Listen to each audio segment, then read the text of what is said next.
شروع کرتا ہوں اللہ تعالیٰ کے نام سے جو بڑا مہربان اور نہایت رحم کرنے والا ہے۔ حضرت ابو ہریرہ رضی اللہ عنہ سے روایت ہے، وہ رسول اللہ صلی اللہ علیہ وسلم سے نقل کرتے ہیں کہ آپ صلی اللہ علیہ وسلم نے فرمایا، منافق کی علامتیں تین ہیں: جب بات کرے جھوٹ بولے، جب وعدہ کرے اس کے خلاف کرے، اور جب اس کو امین بنایا جائے تو خیانت کرے۔ صحیح بخاری حدیث نمبر 33۔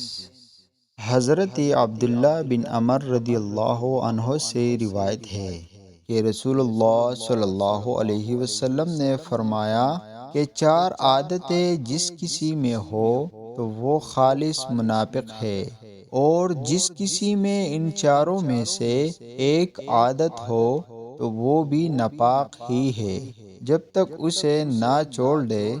وہ یہ ہے، جب اسے امین بنایا جائے تو امانت میں خیانت کرے، اور بات کرتے وقت جھوٹ بولے، اور جب کسی سے عہد کرے تو اسے پورا نہ کرے، اور جب کسی سے لڑے تو گالیوں پر اتر آئے۔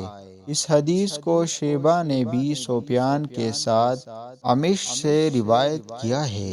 صحیح بخاری حدیث نمبر 34۔